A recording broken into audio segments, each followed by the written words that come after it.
Gustavo está nos devendo uma Coca 2 litros. Tem que ser Coca, porque a Coca tá 10 conto já quase. Não, então, ó, Gustavo, 10 pila em Coca para nós. Para todos nós aqui. Pepão. Lá no interior era Pepão, era Pepsi 2 litros, Pepão. O Pepão. Vamos pegar o Pepão depois do jogo. É, o Pepão, vamos lá. Então tá, foi. Só para lembrar aqui as guerras médicas, tá? As guerras médicas envolvem os gregos que se unem e vão lutar contra os persas que estão avançando. E nesse caso tem uma série de batalhas, né? Fala, Matheus, tu agora. Né? O Matheus fica rindo, né? Que coisa. Então, lembrar que quando os persas chegam aqui, eles vão atacar as primeiras cidades da Ásia Menor e os atenienses vão em defesa dessas cidades gregas, tá? Quem ainda está no comando é o Dario, perfeito? O Dario vai organizar a batalha, a primeira batalha, que é a Batalha de Maratona. Ele acaba morrendo na Batalha de Maratona e a sucessão acaba sendo do Xerxes. Xerxes, que se considera um deus da Terra, um deus persa. O interessante é que, se a gente for, eu tô pensando com vocês, assim, juntos, né? Eu acabei parando para pensar nesses dias, assim, mas se o Xerxes era, que se considerava um deus da Terra, ele deveria ser o deus do bem ou o deus do mal? Porque os persas eram dualistas, né? Porque ele já era dualista do período dele, ele não tinha, a reforma já tinha ocorrido. A reforma foi no século 7, 8 antes de Cristo. Aqui já está falando do século 5. Então, vai ver, ele era o deus do bem, talvez, ou não, ou sei lá. Mas não poderia ser uma outra figura que não fosse esses dois, já que era dualista a questão. Bom, mas eu só fiquei pensando nisso. Bom, o Xerxes, então, vai invadir. Lembra que é o Hellesponto? Não sei se vocês conseguem ver onde é que está o Hellesponto aqui, ó. Caneta. Aqui no Hellesponto. Aqui é aquela questão que o Dario colocou um monte de barquinho. Dario, antes de morrer, né? Botou um monte de barquinho aqui para o pessoal atravessar para poder dar continuidade, para não ter problema, né? Porque não tem ponte. Aí ele botou um barquinho do lado do outro e o pessoal passou por cima dos barquinhos. Aí, pô, aí passou aqui, pá, muito bem, foram as frotas marítimas chegaram antes, fizeram a batalha de maratona, não conseguiram ganhar. Aí veio o Filipe, correu até Atenas lá, deu o recado, morreu. 40 quilômetros, né? Pelo menos é essa a história. Aí, a segunda grande batalha foi na Batalha das Termópilas, aqui, ó. A Batalha das Termópilas é aquela da Batalha dos 300, é onde tem ali digamos, as falésias, aquelas montanhas. Os gregos conheciam muito bem o território, obviamente, e podiam tentar, como podiam tentar barrar, pelo menos, ou atrasar os persas, né? Porque os persas estavam aqui querendo atacar a cidade de Atenas. E vão conseguir. E é na Batalha dos 300 ali que morrem os 300 espartanos com 700 outros soldados de outras cidades, tá? E, bom, e a última grande batalha é a Batalha de Salamina, como foi colocado no vídeo ali, existia os estreitos aqui, as ilhazinhas, e eram locais onde as embarcações atenienses, no caso, e entre outras, principalmente atenienses, conseguiam navegar mesmo nas regiões menos profundas. Então, as embarcações persas, como eram mais pesadas, acabaram encalhando, viravam alvos, então, né, dos ataques dos demais gregos, e as embarcações atenienses, então, conseguiam com mais agilidade sair desses bancos de areia, nem ficar nos bancos de areia. Então era dessas questões. A Batalha de Salamina, o último videozinho, aquele ali, o primeiro videozinho era referente a isso. Tá? Então foi a última grande batalha entre persas e gregos. Os persas acabam saindo, né, são perseguidos ainda, mas eles vão acabar assinando uma paz lá, a paz de Cálias ou também paz de Simon. Tanto faz, são os dois os tratados, um do lado grego, outro do lado persa, mas deixando claro que os persas foram derrotados. Tá? É nesse momento que nós temos a Liga de Delos e a cidade de Atenas comandando a Liga de Delos, sendo a cidade digamos que acaba ficando muito rica, ficando muito, digamos, fica investe em arte, investe nos melhores arquitetos, nas melhores construções e tal, né? Por exemplo, o Partenon é nesse momento, uh, as estátuas de Atena, o templo de Atena, tudo é feito pelo arquiteto chamado Fídias. Eu não sei se vocês aprenderam em arte isso, mas Fídias. Fídias, o grande arquiteto grego que faz as colunas, aquelas, né, de tal encaixe que saem quase que perfeitas lá. Muito bem. Bom, é a partir disso que nós temos a, a Liga de Delos se enaltecendo, fortalecendo, e a Liga do Peloponeso, né, a partir de Esparta e a partir da península do Peloponeso também se estabelecendo, sendo construída para entrar em conflito contra a cidade de Atenas e a Liga de Delos, tá? Para concorrer, fazer uma grande concorrência. Lembrando que essas são cidades, elas não formam impérios, perfeito? Então, essas ligas são unidades, quer dizer, são conjuntos de cidades que se dão bem ali, que se organizam a partir do comércio, a partir das relações militares entre tratados e tal, né?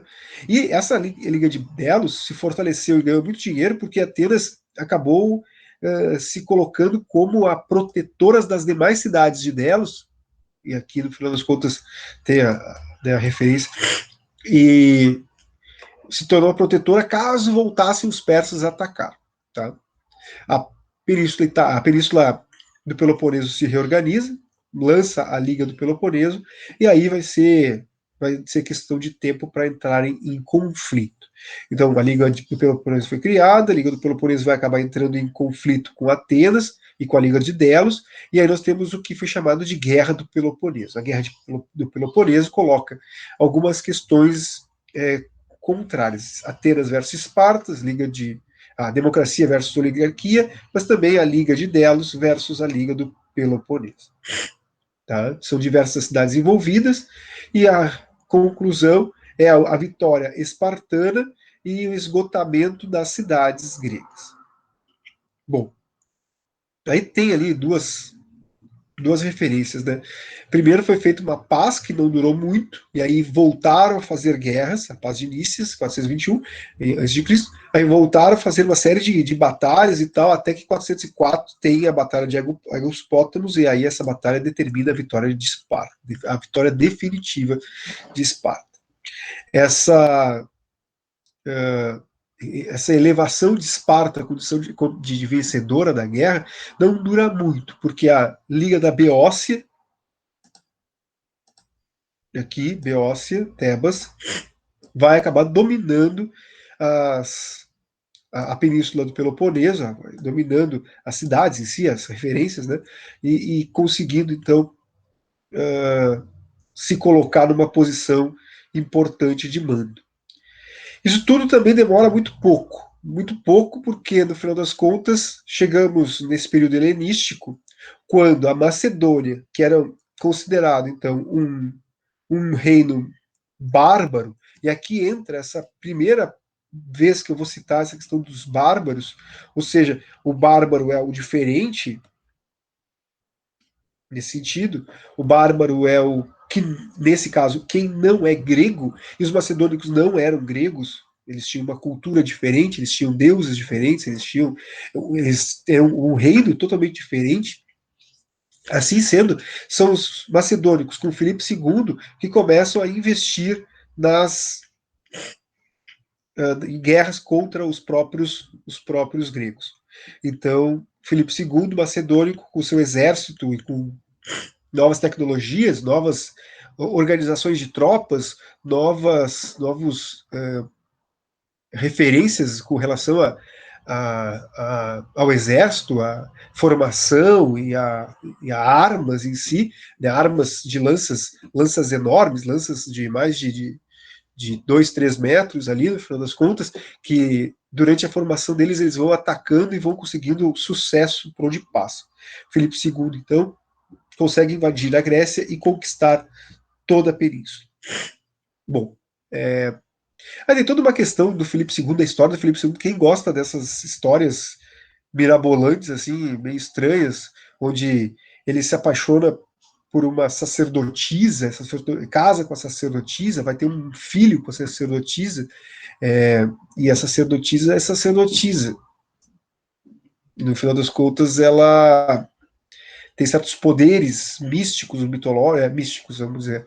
E, no, e ele, ela prevê, ela vai ter as visões dela, e no final ela observa o Alexandre, filho dos dois, que está lá numa visão onde ele assume o poder do pai e gerencia e se torna um grande imperador. E ela não vai medir esforços para que esse sonho se realize, para que essa profecia se realize, como sacerdotisa, né? Então é isso. Ela vai fazer de tudo para que quando Alexandre estiver ali com seus 16, 17 anos, ele assuma o Império Macedônico e assuma as terras conquistadas pelo Filipe II. Tá? Então é mais ou menos por aí. É bem provável que o Filipe II, o rei Filipe II da Macedônia, tenha sido envenenado pela mulher para que o Alexandre venha a se tornar o grande imperador macedônio. Bom, então o Alexandre foi criado da Grécia, ele foi criado em Atenas, ele foi criado com um preceptor que era nada mais nada menos do que o Aristóteles, passou para ele então todos os ideais da cultura grega, da cultura da filosofia, da retórica, no final das contas, ele foi criado como se fosse um ateniense. Tá? Ele tinha toda essa noção, voltou para a Macedônia e acabou se tornando um grande líder. Né? Acabou tendo ali representatividade suficiente e força suficiente para, ao lado do pai, aprender mais sobre a questão do governo. E por volta ali dos seus 16, 17 anos, ele assume a Macedônia devido à morte do Filipe II. E é a partir daí que ele consegue organizar uma grande expansão territorial.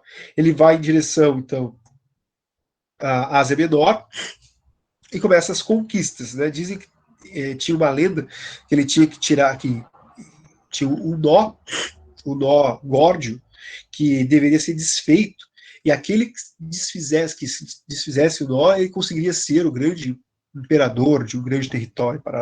E ele vai em direção a esse nó para desfazer esse nó. E sim, ele passa a espada no nó, desfaz o nó e será considerado ali a questão de um possível grande imperador no futuro. Alexandre o Grande. E aí nós temos uma grande ação, né, saindo desse centro que é da Macedônia, herdando a Grécia, herdando a Trácia e, no final das contas, indo para outras direções em função aqui das conquistas territoriais. Conquista, então, a Ásia Menor, conquista a Mesopotâmia, conquista os fenícios hebreus, conquistam aqui os fenícios hebreus que nem eram mais fenícios hebreus, eu acho que eram fenícios hebreus, óbvio que eram, mas eles estavam controlados pelos sírios, ou estavam controlados pelo Egito, eles estavam controlados por alguém, porque já essa região aqui já não era autônoma mais, essa região da Fenícia e dos hebreus, nesse sentido. Né? A Síria fez um protetorado, depois os egípcios fizeram protetorado, e teve uma cambada de gente que dominaram esse espaço. Mas continuou, então, a sua missão de conquistar também outras áreas, chegando, então, à Índia. Muito bem. Aí tem aquela questão, né? Por um lado, ele vai ser considerado um grande governante, um grande sábio, um grande líder, mas também tem o exímio general, Deus vivo, né? Mas vai ter também toda uma questão de oposição a ele, né? O megalomaníaco, uma questão de assassino, um ditador delirante. Ele vai conseguir ter vários títulos ao longo da história ali, né, no final das contas. Aqueles que veem o Alexandre de uma maneira, aqueles que veem o Alexandre de outra maneira. Só para exemplificar, dizem que, num determinado momento, ele estava indo em direção. Ele queria mais, ele queria conquistar mais e mais e mais, e resolveram, então, os soldados resolveram fazer praticamente uma greve, né, porque eles já estavam muito tempo afastados de casa e queriam voltar para a Macedônia. Muitos desses generais, muitos dos soldados acabavam também sendo da região da Península Grega, dos Balcãs, nesse sentido. E aí convenceram o Alexandre a fazer esse retorno, a não mais avançar.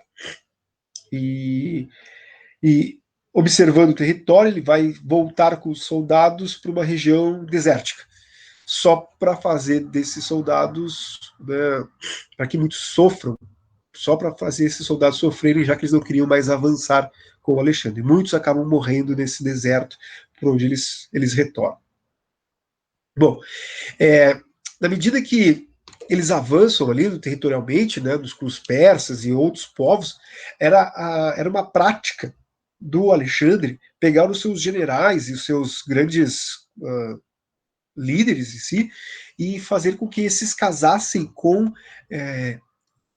princesas, membros da nobreza local. Essa fusão gerada vai ser o que chamamos de helenismo, porque uma vez que existirá a fusão cultural, também haverá fusão das pessoas. É uma persa com uma grega, uma persa com uma macedônica, uma indiana com, claro, de uma nobreza com os nobres elites macedônicos e gregos. Então, não só uma ligação familiar, carnal, nesse sentido, e misturando os grupos, né, os povos, mas também uma fusão na questão cultural. Então, o Alexandre foi o responsável por levar a cultura grega para outros lugares, então, do Oriente, Oriente como um todo, né, Ásia como um todo. Ele fundou uma série de Alexandrias, utilizou de outras cidades também para que a cultura grega ganhasse, então, digamos, destaque, e a partir daí pessoas tivessem contatos diretos com essas cidades, que eram quase que cidades gregas, né, que tinham tudo que uma cidade grega possuía. Então, esses centros de divulgação da cultura grega, como cidades com teatro, cidade com colunas gregas, né, colunas as mais diversas, com templos gregos, com fontes de água. Então, tudo isso era um padrão dessas cidades que ele fundava para justamente divulgar a cultura grega nesses espaços asiáticos. Tá? Então, 12 Alexandrias, Antioquia, Pérgamo são cidades, então, de divulgação da cultura grega. Então, nós temos aqui a questão de um helenismo, que é a fusão das culturas, e na medida que o Alexandre ele consegue avançar sobre o Oriente, ele também é influenciado pela cultura oriental, obviamente. E uma vez que ele chega no Egito, ele chega na Mesopotâmia e percebe que os líderes ou são representantes dos deuses ou são os próprios deuses, aí bate uma sede nele de também querer ser cultuado como Deus. E aí nós temos então essa questão de um Alexandre né, querer fazer parte do panteão de deuses, no final das contas, dos deuses macedônicos, gregos e aí por diante. Bom, não é à toa que quando ele morre, aqui com a morte do Alexandre, o mais próximo dos seus generais, o general, no final das contas, o Ptolomeu, ele vai pegar o corpo, ele morre na Babilônia, na Mesopotâmia, né, pega o corpo do Alexandre, leva para o Egito e é enterrado, então, com todas as pompas de um faraó egípcio. Perfeito. Uma vez que ele morreu, então, o império vai ser dividido em 3 grandes reinos. O reino da Macedônia, então essa parte da Macedônia vai ficar voltada para um general, que é o Antígona.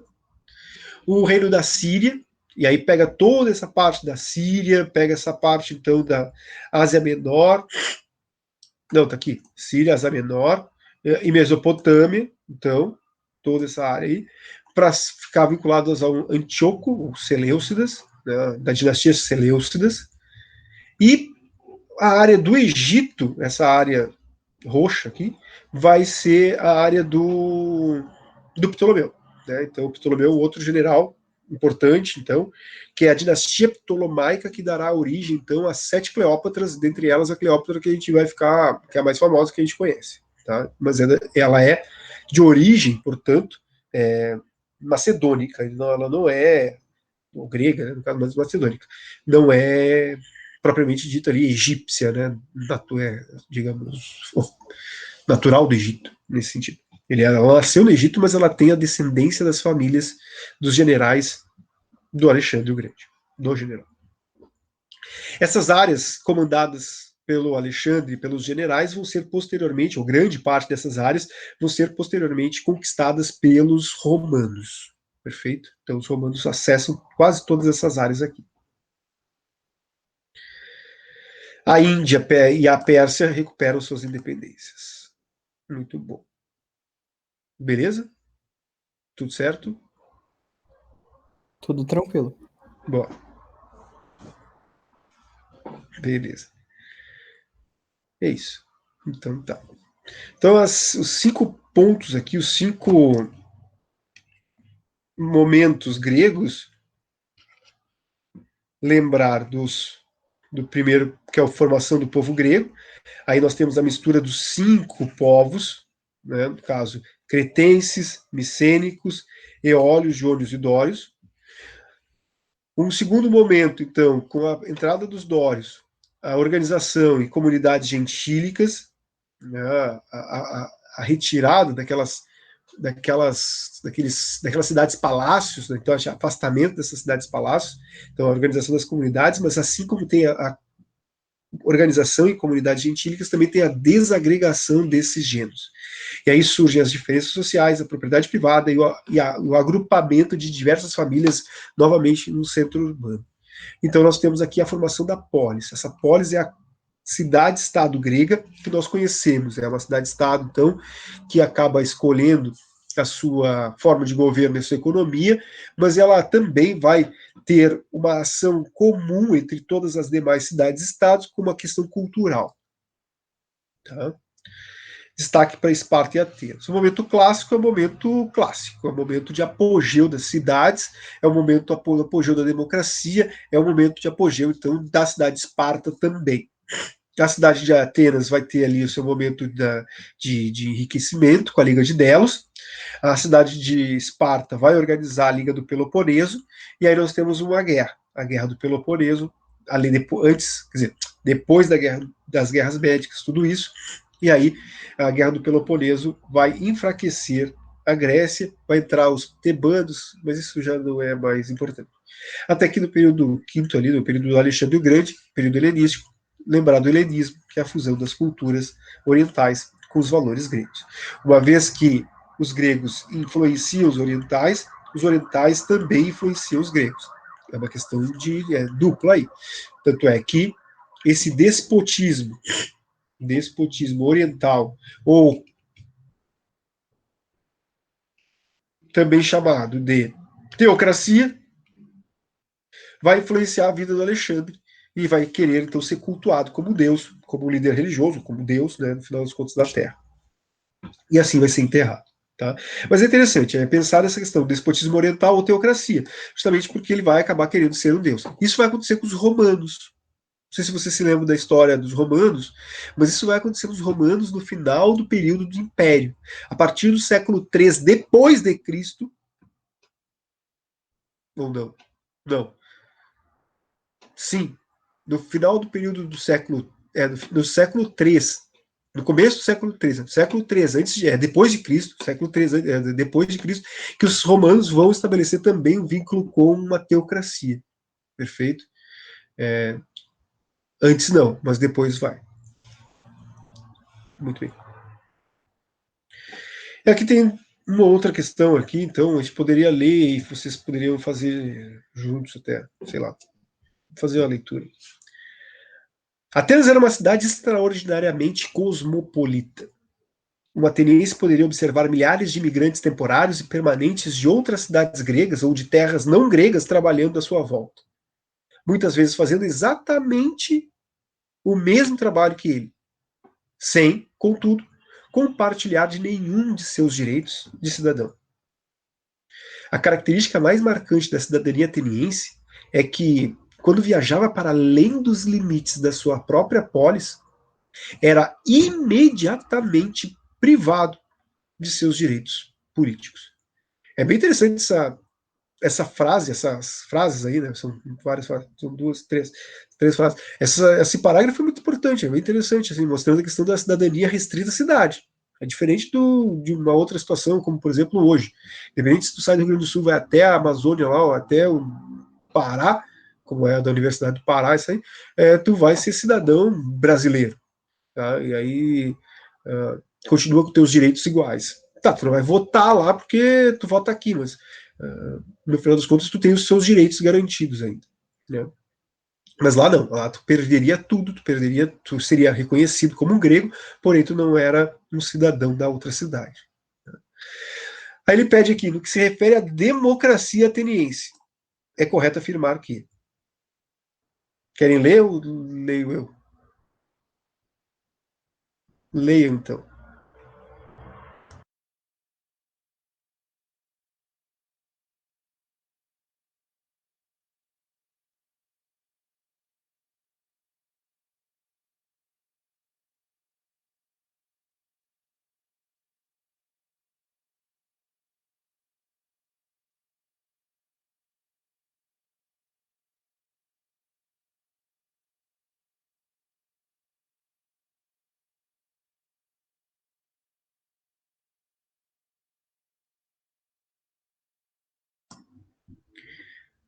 Antes de darem as respostas, a gente poderia fazer algo que eu fiz numa turma lá do primeiro ano. Não sei se eu fiz aqui com vocês, mas é só todo mundo digita no chat ali, só digita, não aperta Enter, tá? Mas é só digitar. Aí quando eu disser dê Enter, daí todo mundo dá Enter e aí publica a resposta. Ou tá com medo, Pedro? Fonseca. Pedro Fonseca falou, não vai funcionar isso. Ninguém bota a resposta ainda. Só coloca ali, não dá Enter, só bota ali o negocinho. Vai sempre aparecer alguém que vai botar um. Mas não, calma. Vamos com calma, tá?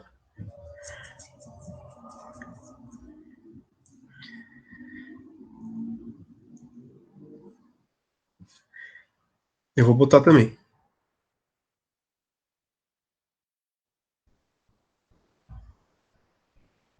Podemos?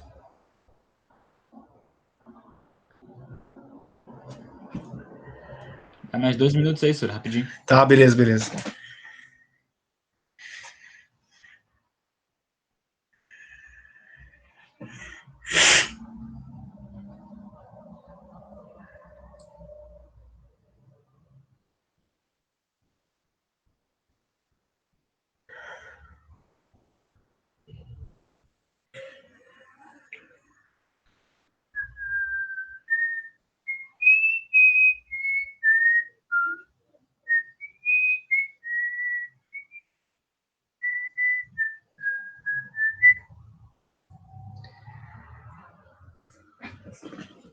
Como é que tá o Inter? Como é que tá o Inter? Já teve gol, já teve gol.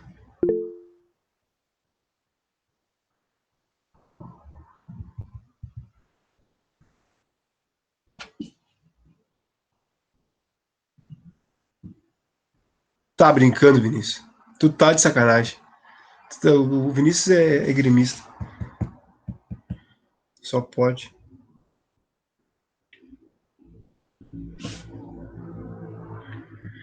Ah, que droga, meu.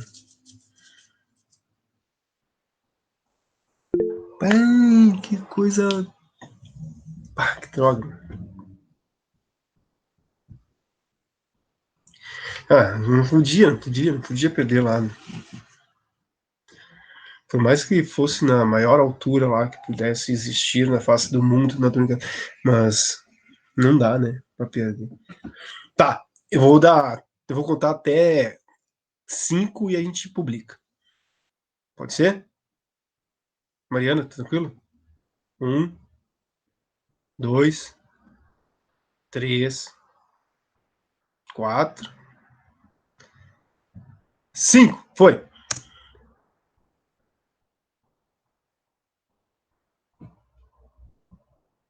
F.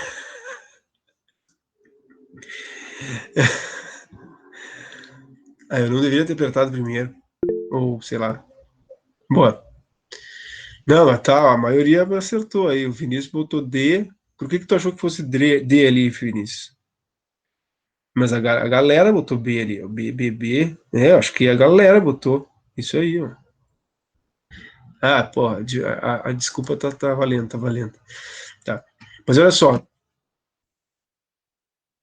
Pois é. Não, mas a resposta é B, tá? A resposta é B. Beleza, muito bem, tá? Alguém tem alguma dúvida que é B? Tipo, além do Vinícius. Mas alguém ficou com dúvida que poderia ser outra alternativa? Prof, Oi. eu sabia que ia ser B, mas só que eu fiquei com dúvida, por exemplo, que ele não interferiu na Constituição. Eu pensei que. Será que isso quer dizer que. Eu interpretei mal isso aí, daí eu fiquei meio em dúvida do que isso queria dizer. Sim. Não impediu que fosse assim, ou que não deixou que fosse assim. Isso que eu não impediu que fosse assim. Não impediu que o sistema realmente excluísse. É isso? É isso, Nossa, né? se tu incluísse isso. Tá, mas que realmente. Que ele está dizendo que não interferiu em um sistema que incluísse. É aquela questão. Tá? É nesse sentido.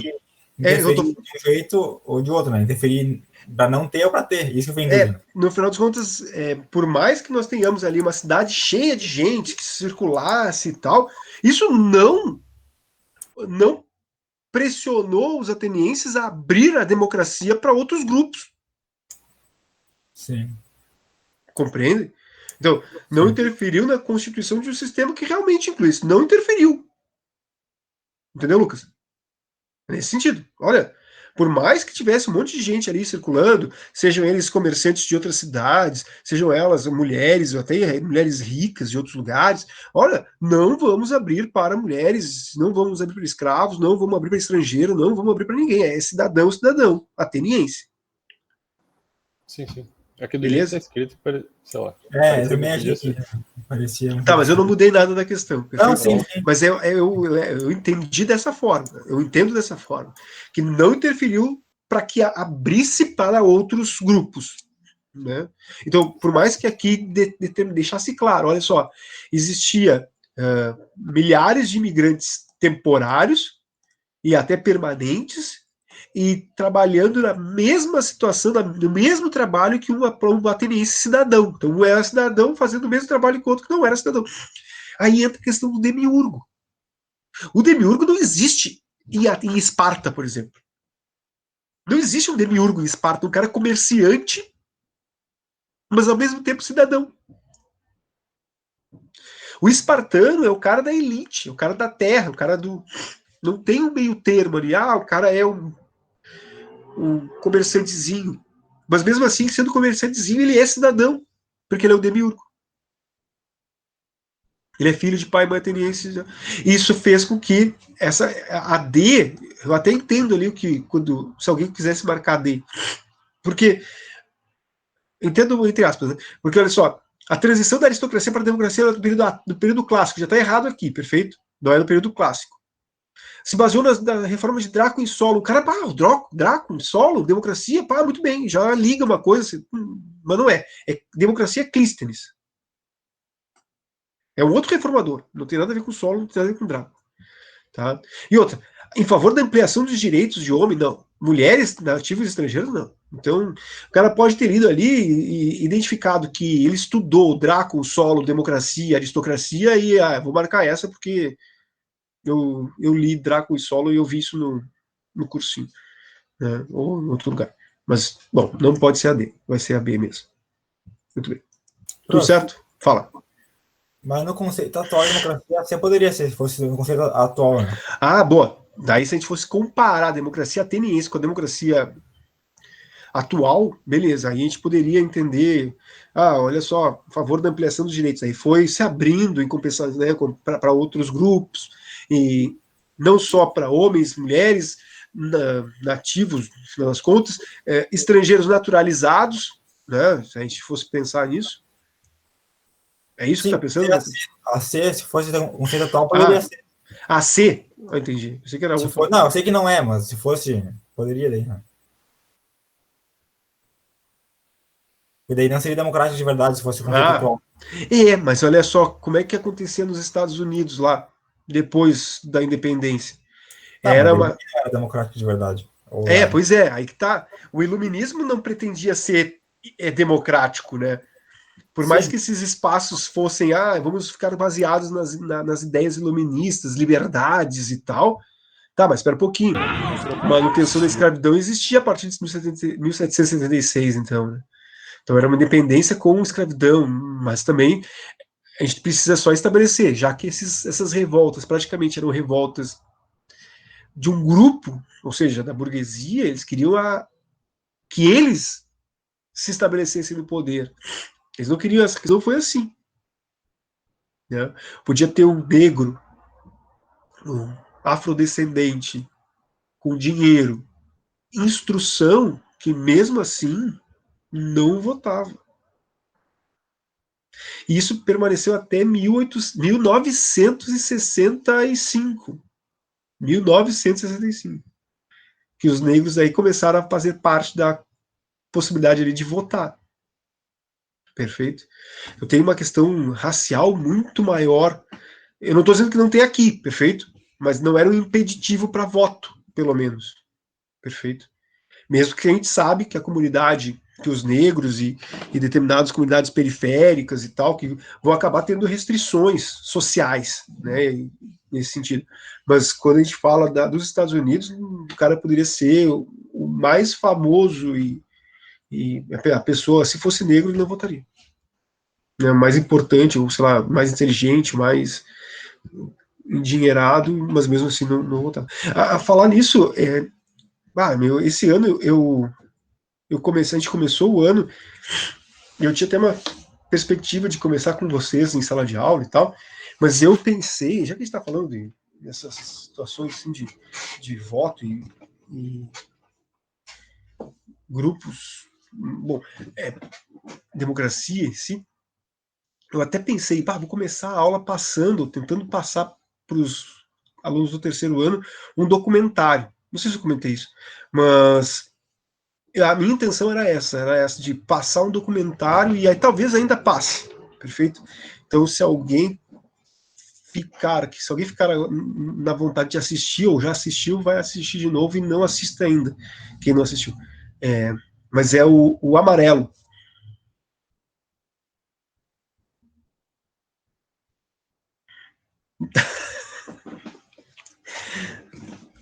Conhece? Alguém já viu? Esse é o nome? É. Por isso eu em dúvida, é o nome? Tá. Amar. Não. Elo. Amar é um elo. Tá. O Amarelo é um documentário do Emicida. Conhece o Emicida? Isso, perfeito. Do Emicida. Isso. Meu, tava no Netflix. Eu acho que ainda tá. Assim, eu achei muito bom, tá? Então é aquilo, meu. Queria eu começar o ano vendo esse documentário. Não pude. E era difícil passar para vocês o documentário na estrutura virtual, assim. Vamos ver o documentário. Não, seria interessante que vissem todos juntos, parasse e determinasse. Ou a gente pode até pensar em ver no cursinho aqui, ou todo mundo vê antes, ou sei lá, termina de ver aqui no cursinho, ou sei lá, não sei como é que a gente pode agir dessa forma. Tá? Ou quando voltar, também vai ficar difícil, porque nem todos vão voltar. Né? Então, num determinado momento, eu que gostaria de, no caso, discutir sobre, ou fazer um trabalho sobre, porque eu achei muito animal, eu achei muito legal, muito legal. Tá? E aí quem ficou com curiosidade, vai assistir, não dá nada. Depois vai assistir de novo. Ou depois é isso. Então, mas assim, ó, tem no Netflix. Eu acho que ainda tem. Então, anota aí, amarelo, e é aquilo, meu. Vale a pena, tá? E depois a gente faz essas discussões, ou aqui ou em outro lugar. Bom. Muito bem. Roma, continuamos? Muito bem. Aqui nós temos que nos ligar também nessa situação, beleza? Nós temos que nos ligar na situação que Roma é dividida em 3 partes, a questão da monarquia, a questão da república e a questão do império. Perfeito? Monarquia, república e império. E neste período da monarquia, a gente vai lembrar muito do modo de produção asiático. Em compensação, é a partir da república que nós mudamos esse modo de produção para o modo de produção escravista. Perfeito? Então, quando a gente fala da monarquia, a gente está falando ainda de uma mão de obra de homens livres. É esse o termo aqui utilizado como modo de produção asiático. Homens livres. A gente vai ver um monte de clientes. Clientes. Ah, quem são aqueles clientes? Bom, os clientes. Ou plebeus. A maioria da população aqui é plebeia. Né? Tem os clientes. Mas plebeu. Muito plebeu. A partir da República, nós vamos observar um grande contraste aqui com a questão da escravidão. Nós temos muitos escravos. Tá?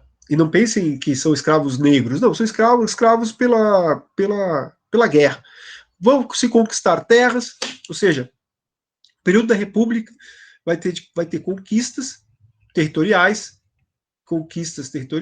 e aí essas conquistas territoriais acompanham a escravidão de fato. Tá? Então é isso, a escravidão e as terras estão ligadas uma coisa à outra, nesse caso. Isso continua para o Império. Tá? Já que é uma sociedade escravista, quando no Império tiver problemas com a escravidão, quando nós tivermos uma... Eu não posso escrever para cá? Pô, que ruim. Eu jurei. Bom, quando a gente tiver, então, problemas com a escravidão, aí é uma questão... Escravidão. Aí é o problema. Porque se essa dependência existia e nós temos uma deficiência dessa mão de obra, deficiência em número, estou dizendo, aí a economia também vai para o saco. A economia para.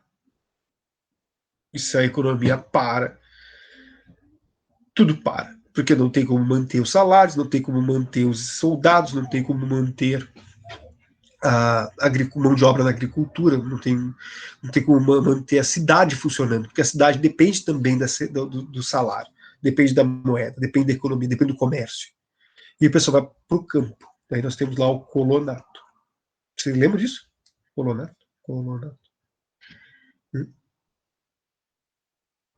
Colonato é aquele momento em que os plebeus das cidades fazem um êxodo urbano e vão para o campo buscar áreas para trabalhar. Áreas que não têm escravos, ou que tem pouquíssimo escravo.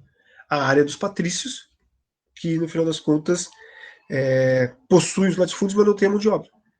E aí nós temos os colonos. Esses plebeus são transformados em colonos. Então, uma coisa que vocês não poderão já com a crise do Império.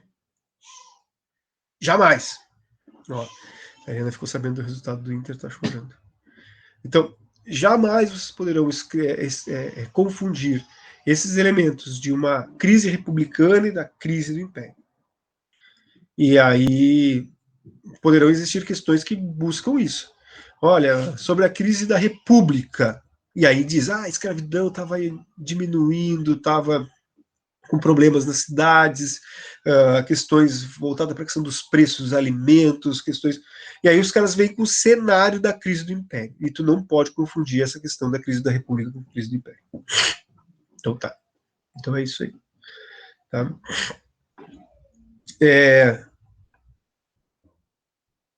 Muito bem. Poderia fazer uma pergunta ou algumas questões, estabelecer. Quando eu falo em Guerra Púnica, onde é que aconteceu? Em que período aconteceu a Guerra Púnica?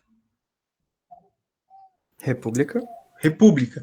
Quando eu falo em Irmãos Graco? República.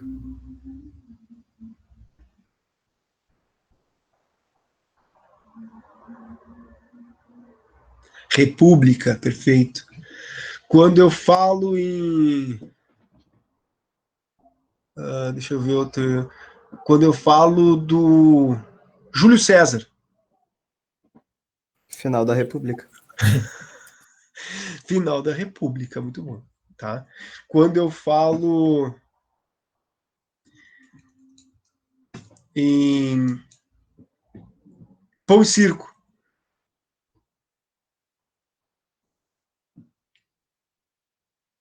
Isso não é um pouco mais amplo? Mas então, é essa transição para o Império. Tá? Mas aí a consolidação vai ser no Império. A consolidação é no Império. Certo, tá? obrigado. Boa, muito bom. Mas era só uma pegadinha, porque eu não tinha mais nada para tratar. Sim. Então, muito bom. Beleza, tá? Quando eu falo em plebeu cidadão, quando é que o plebeu passa a ser cidadão romano?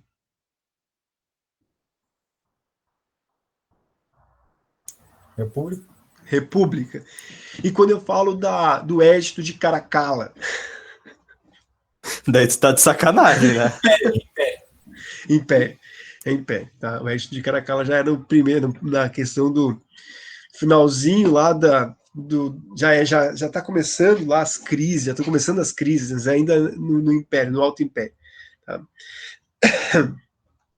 Muito bem. Tá. Lembrar, quando fala isso está acontecendo ao mesmo tempo que o período homérico. Desculpa, que o período arcaico. A partir do século VIII antes de Cristo. Eu prometi para ti, Oliden, vou fazer isso, tá? Mas nós vamos construir linhas do tempo. Eu acho que é uma boa, tá? Só me dá mais um tempinho aí, meu,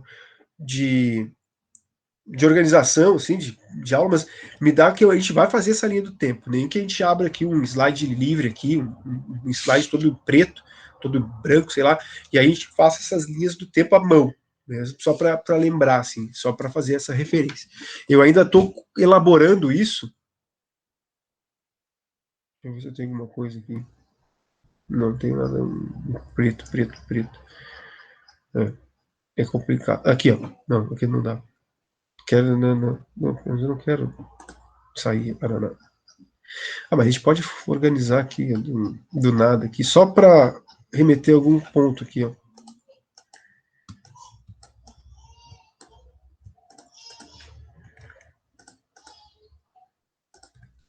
Tá.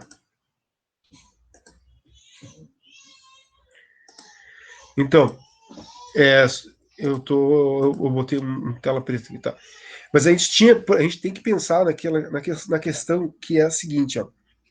Nós temos uma pré-história. Isso aqui vai começar a me encher o saco. De novo. Eu vou... Tá. O que é isso aqui? Mudando um pouco de assunto só para eu pegar o outro negócio aqui. O que é isso aqui? Isso aqui é minha aula de sétimo ano. Estados modernos. Isso aqui é minha aula de sétimo ano. Foi essa semana aí.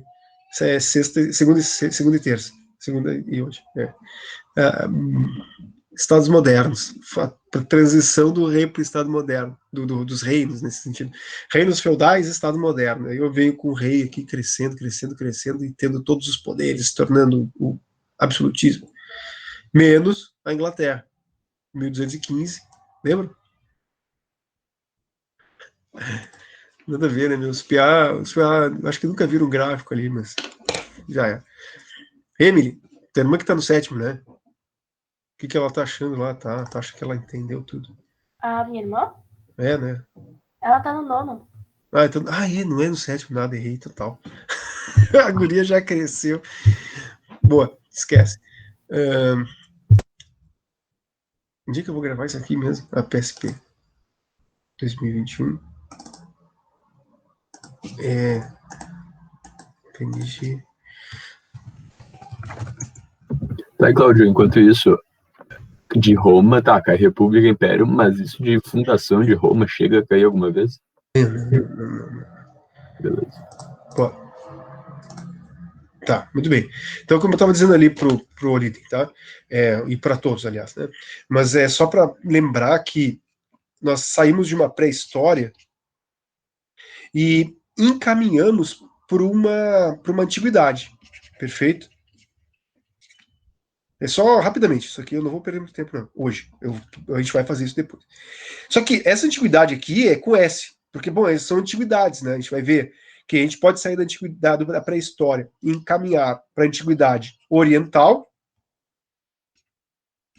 e encaminhar para a antiguidade ocidental. É óbvio, tá? A antiguidade oriental, a gente vai ter digamos, é mais arrastado, a gente vai ver que as primeiras grandes civilizações aqui surgem por volta de 3.200 a.C., como é o caso dos sumérios, como é o caso dos egípcios, tá? E a gente vai falar dos gregos a partir do ano 2000 a.C. Então, as civilizações orientais são mais antigas, por isso que a gente vai estudar antes, são mais antigas, tá? Nessa estrutura. Mas quando a gente fala, então, e aqui vai caminhar em direção, né, para até os persas, né? Quando a gente fala dos persas, a gente está falando do Ciro, do Dario, né? Aí os persas. Então, quando a gente fala do Dario nos persas, Estrada Real, satrápias, né? A gente lembra desses pontos, né? A gente vai falar dos gregos com relação à democracia.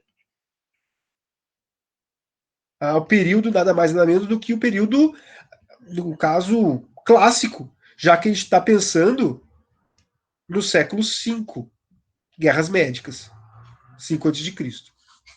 Perfeito? Então, Dario, democracia. Só que se a gente for pegar os romanos, Roma, vai ser vinculada ao século VIII a.C. A história romana, século VIII. Então, a fundação, a monarquia romana é do século VIII. A República Romana é voltada para o século VI a.C. Então, no século V, que é tudo isso aqui, século V a.C., isso aqui é século, isso aqui é século. Caraca.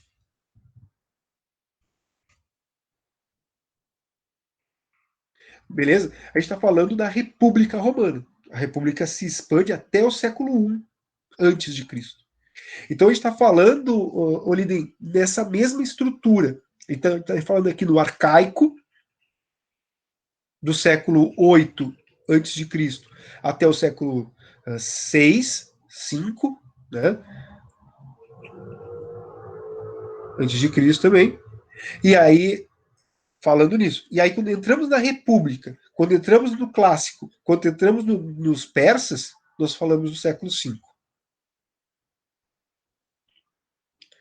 Mais ou menos. Oliden? Tá? Mas a gente faz isso com uma melhor organização, não uma la louca assim, mas uma melhor organização, perfeito? Uma melhor organização. Muito bem. Muito bem, muito bem. Tá. Bom, então é isso. Claro que a gente vai continuar observando outras ações aqui, por exemplo.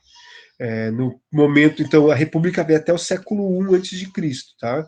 Então, nesse momento que Roma está ainda voltado para a Península Itálica,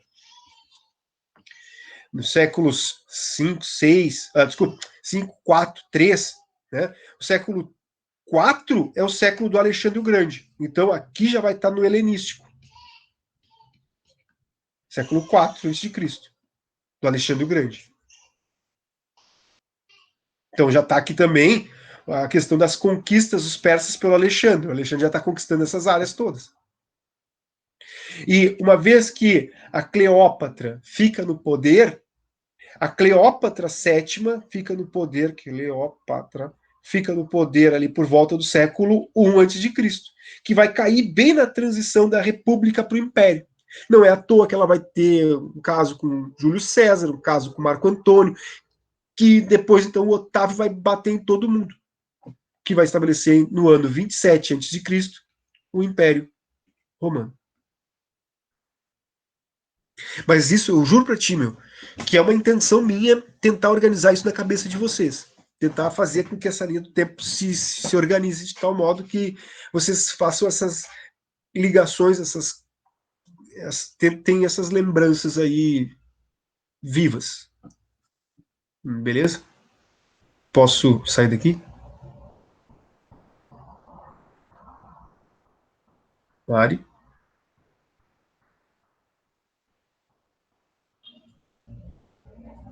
Posso? Não. Sim? Jura? De dedinho? Muito bem. Onde é que eu estava aqui? Aqui. Tá, isso aqui já era. Muito bem. Então, quando a gente fala de Roma, nós estamos falando aqui, então, do século VIII, que é a fundação da cidade de Roma. Essa fundação da cidade de Roma está ligada à organização de alguns povos, né? Então, são latinos e sabinos, os dois grandes povos responsáveis pela formação da cidade, pelo menos das primeiras edificações, das primeiras muralhas e tal, evitando a entrada dos etruscos, que no final das contas acontece. Então os etruscos vão invadir a cidade as fortificações e vão organizar então essa mistura, etrusco, latino, sabino, e aí uma série de outros povos vão acabar também agregados ali. Então, úmbrios, italiotas, gregos, né, samnitas. Então a região é cheia de povos. Essa região do centro e do sul, aqui estão os gregos, aqui é a Magna Grécia. Lembra? E então, no final, nós temos romanos, úmbrios, samnitas, sabinos, latinos, os caras são latinos e sabinos, os dois grandes responsáveis pela construção inicial da cidade. A cidade é invadida pelos etruscos e a partir do século VIII, então, nós temos as primeiras, um dos primeiros reis romanos, etrusco. Os 7 primeiros reis romanos são etruscos, da lista. Tá? E o primeiro deles é o rei lendário. Como é que é o nome do primeiro rei de Roma?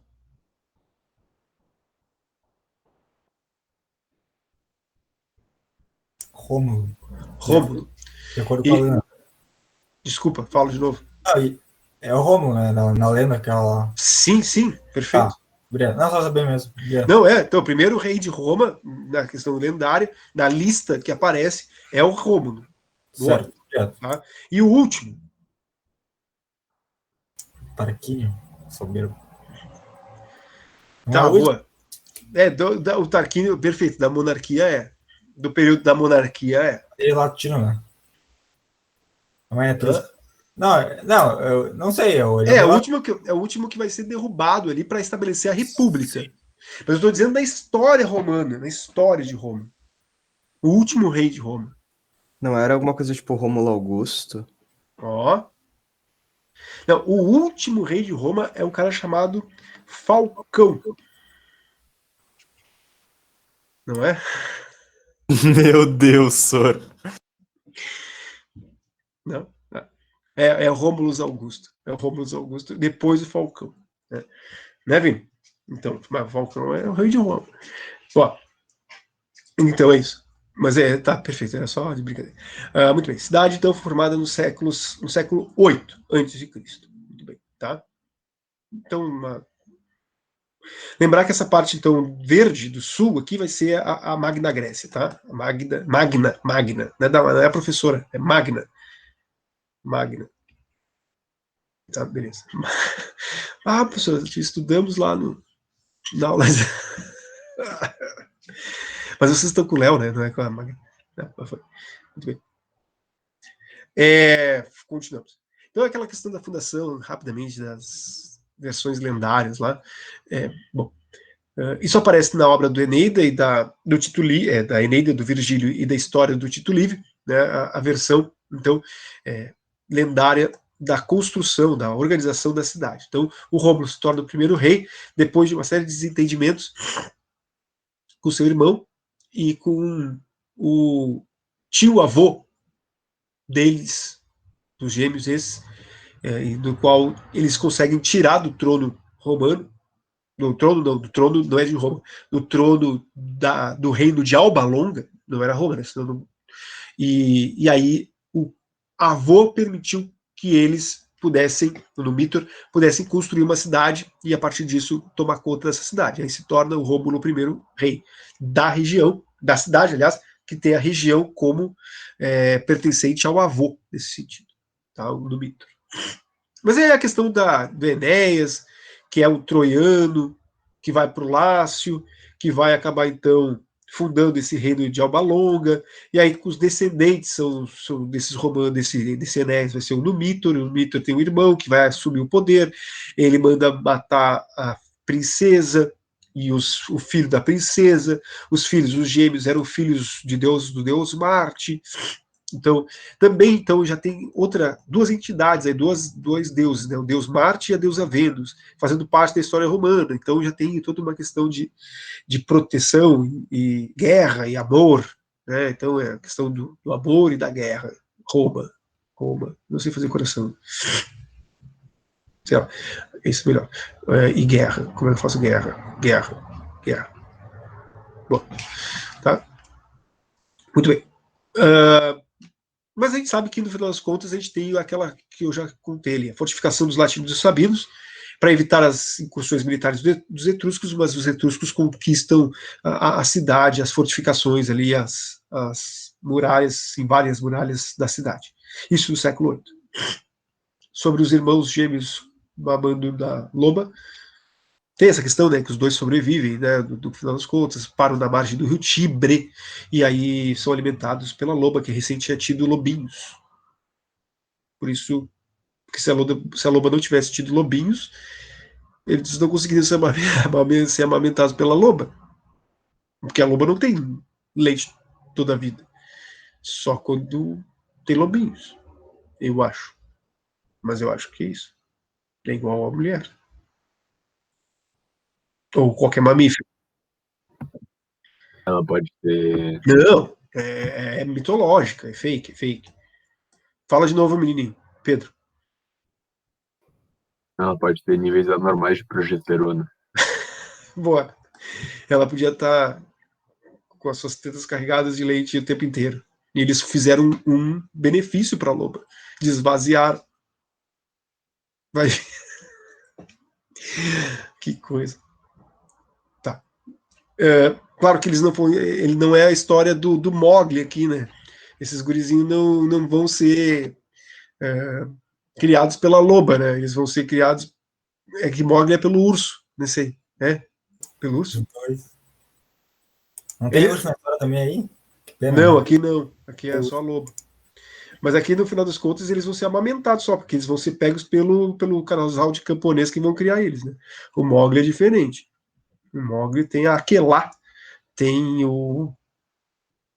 Não me lembro mais os nomes dos outros personagens. Urso. O urso ou o Balu? E da... Qual? Balu. E tem não sei o que... Como é que é o nome do tigre lá? Não sei o que... Baguera? Não sei o que... Baguera. Não sei o que... É a Pantera. Hã? É a Pantera. Né? É isso aí, perfeito. Eu não lembro, não sei nem como falam. Ah, boa. Muito bem. Então nós temos aqui monarquia, república e império. Lembra que no período da monarquia nós já temos as diferenciações sociais, Perfeito? Então já começamos a observar essa estrutura de um rei forte, o rei é forte, e o Senado é fraco. Ah, já tem o Senado? Sim, já tem o Senado, inclusive já tem as assembleias. Perfeito? Eu já vou botar isso nos outros slides, isso aqui é só um resumo. Então, mas diferenciações sociais, já tem aqui, então, uma sociedade organizada de tal modo que a maioria acaba sendo de plebeus. Ah, tem escravos? Ah, tem, mas é o mínimo. Escravidão por dívida sempre existe.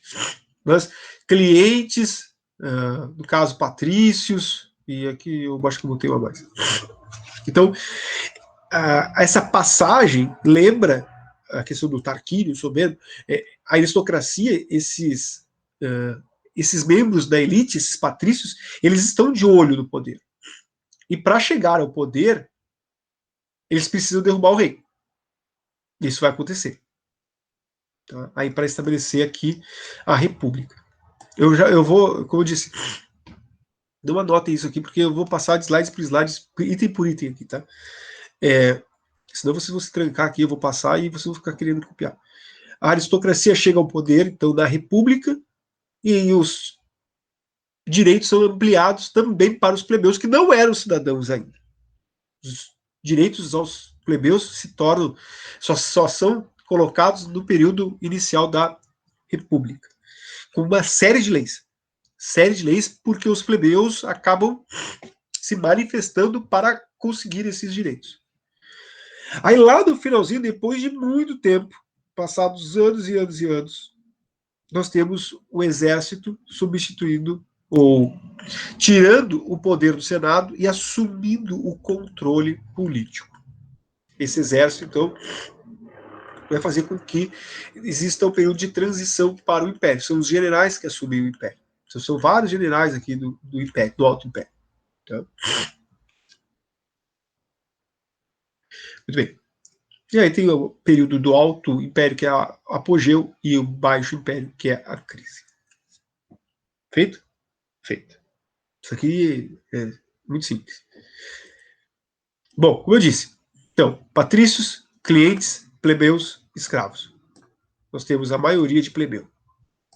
Quem são esses plebeus? Homens livres, que não possuem participação política, mas são pequenos proprietários de terras.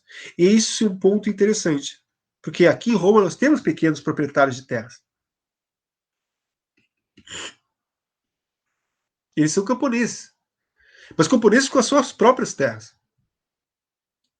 Parte desses plebeus também são artesãos e comerciantes. Aqui nós temos os patrícios como uma aristocracia com grandes terras, né, com latifúndios. São os privilegiados, são aqueles que detêm influência política, porque são esses que acabam pertencendo ao Senado e às assembleias. Tem uma série de assembleias. Os clientes são estrangeiros. Estrangeiros que dependem dos patrícios. Principalmente para que estes representem os clientes nas estruturas jurídicas. Para que um cliente possa ter certos direitos, ele precisa pertencer a uma família de patrícios, nesse sentido. Então, só assim ele vai conseguir obter certas questões. Então, o patrício que conseguir reunir mais famílias de clientes à sua volta, terá um status social, no caso, quanto mais famílias, maior é o status social dentro da sociedade. Então, esse cliente é o estrangeiro que depende do patrício, que trabalha para o patrício, troca, recebe proteção. Tá? Então, ele só se torna, digamos, uma pessoa perante a sociedade porque ele está atrelado a uma família de patrícios. É esse cliente, muitas vezes, que assume o sobrenome do patrício. Tá? Então, eu sou da terra do fulano. O fulano passa a ser a minha referência, porque eu sou um cliente, eu sou um estrangeiro, e ali naquele ambiente, eu fico vinculado à família do patrício. Tá? Eu não sou da família do patrício, mas eu fico vinculado à família dele. E os escravos, bom, normalmente por dívidas e por guerras, mas aqui, né, um pequeno número ainda. Então, essa sociedade vai passar por período, assim como está, vai passar por período republicano, beleza? Com a maioria de plebeus.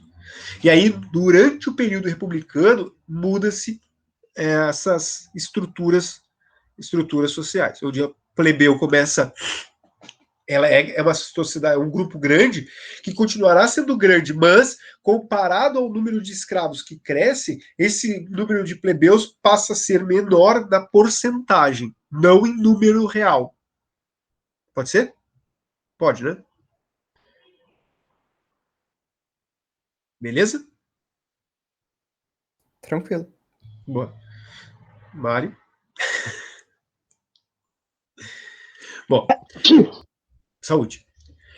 Quando a gente fala na questão política, nós estamos falando de um rei vitalício, obviamente. Esse rei não é eleito, ele é escolhido entre os patrícios, mas governa até morrer.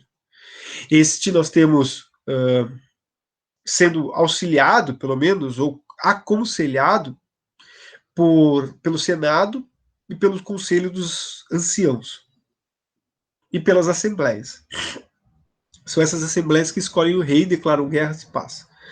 Declaram período de guerra e paz. Mas o rei aqui vai acabar sendo o grande detentor do poder. Beleza? Bom.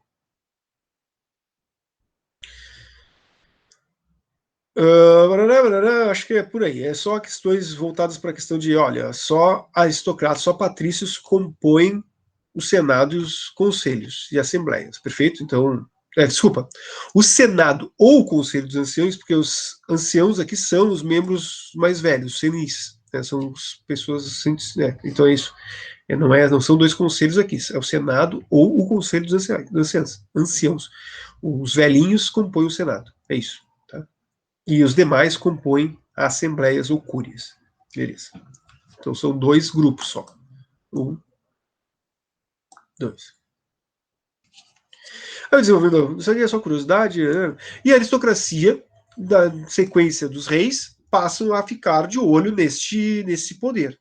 E aí vão determinar a queda do último rei, o Tarquínio Soberbo, perfeito, ali em 509, século VI, para estabelecer a república. Boa. Ô, Sor, rapidinho. Fala. Você consegue voltar um slide? Esse aí. E uma coisa. O estrangeiro que não trabalhasse com o Patrício, ele era plebeu daí ou ele só não... Não. Morava Ele era cliente de uma família, normalmente é de uma família.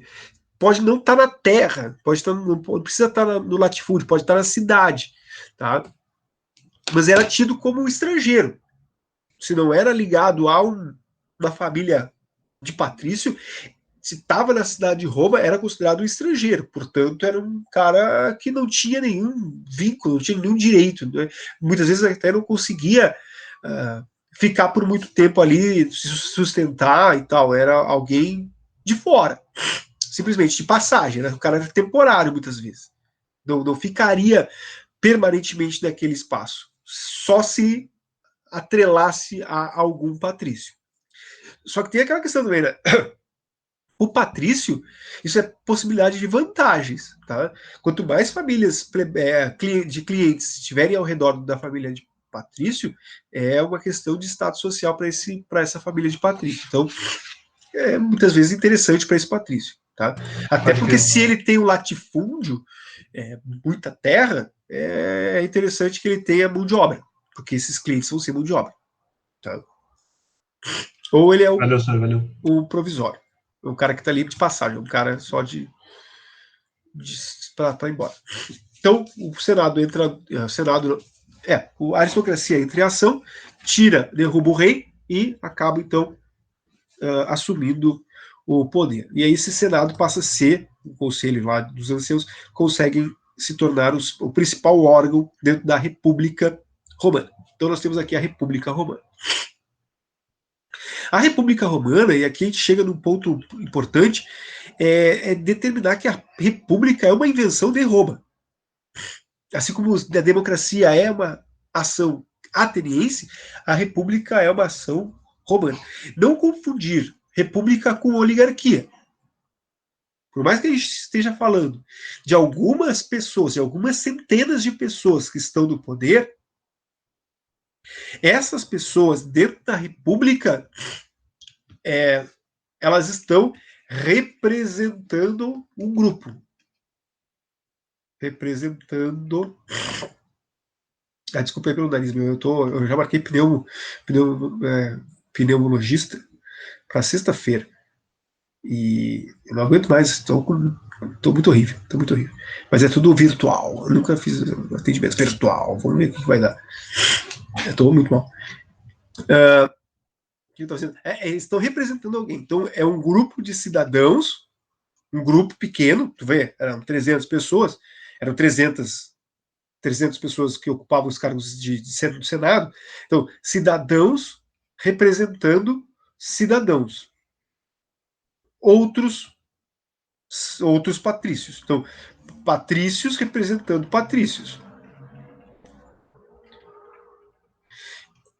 Quando nós vamos observar que os plebeus assumem o poder, são patrícios e plebeus representando patrícios e plebeus. Tá? Então é isso. Sempre representando. Tudo que um grupo ganha, o outro grupo também vai ganhar. Porque são cargos representativos. E como são cargos representativos, existem eleições. Existem eleições. E aí, esse cidadão que está fora, que tem benefícios iguais aos outros, uma hora vai ficar sendo ele o representante dos demais que estão fora. Porque isso aqui tem um ciclo. Perfeito? Beleza. Muito bem. Então, diferente de Esparta, que quem decide o futuro da cidade é digamos, um grupo que fica no poder por muito tempo, até morrer. Aqui não. Aqui nós não temos essa estrutura vitalícia. Não, é um grupo que manda. Esse grupo pode estabelecer vínculos naquele momento, mas esse grupo será substituído por um outro grupo que assume o poder na sequência, que vai ser substituído por um outro grupo, que na sequência vai também ser desfeito para assumir outro grupo. E assim vai avançando. Beleza? Tá. Todos aqui, no final das contas, do começo da República, serão patrícios. Só patrícios assumiu o poder do começo da República, como eu disse. Aí nós temos o Senado, Assembleia e 2 cônsules. Todos patrícios. Tem que saber essas assembleias para vestibular, senhor? Não. Por isso que eu nem falei. São Assembleias, Senados e cônsules. Mas é aquilo. É um grupo de pessoas, patrícios do poder, representando os demais patrícios. Sem estresse. Tá? Não se cobra isso aqui. Assembleia Cuiabá até assim, já se cobrou, mas não se cobra mais, tá? Não precisa. Assim como também aqui as magistraturas, que são também estruturas administrativas.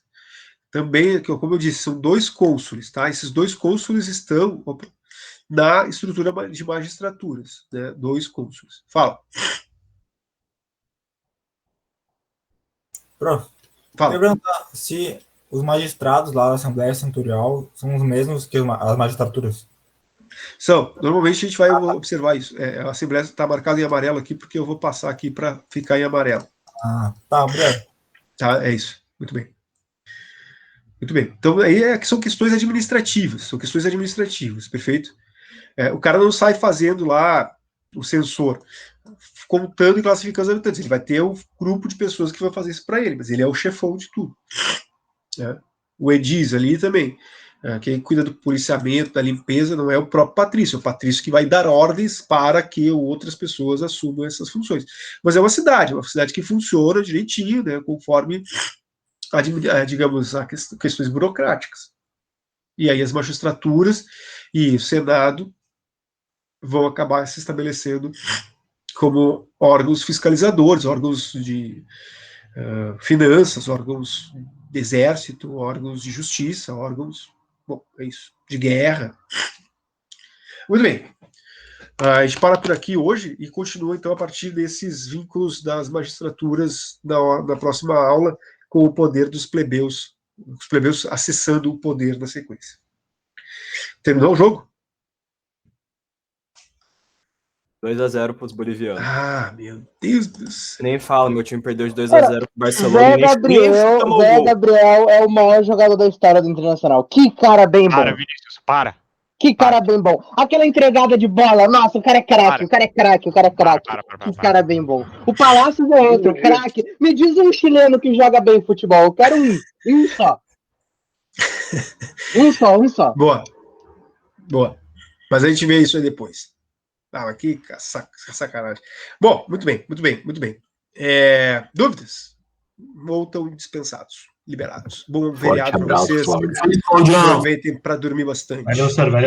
Valeu. Cláudio, até aí, Valeu, senhor. Feito, Falou, tchau, patrão, tchau. falou. Ô, senhor, Tá maluco. Ô, senhor, Fala lá. tu vai liberar esses slides? Libera. Eu sou melhor estudar copiando as coisas, né? E... Então. Não esquece Liberar da gravação, humilde. senhor. Liberar humilde. Não tem muita informação que relevante aqui, né, meu? As questões. Eu mando o arquivo. Se não bastar o arquivo, eu mando que tem o símbolo da Roma no slide. Porque Ô, senhor, da manda Loma. a gravação também. Lá, a gravação eu vou gravação deixar tá disponível. com o Casarim? Tá com o Não? Casarim. Eu mando uma mensagem para ele. Boa. Mas eu vejo, se não ficarem contentes com os arquivos ali, o arquivozinho de texto, eu mando o negócio aí, o slide. Tá? Feito. É isso, Valeu. É isso. Boa sorte, Falou, obrigado. senhor. Tamo junto. Feito. Valeu, abraços. Ericão o quê, pai? Tá falando o quê, pai? Ah, Unidão. Olha esses caras. Tá, chega de palhaçada. Boa. Pá. O senhor, hoje eu e o líder, a gente, pelo menos eu, não tenho nenhum.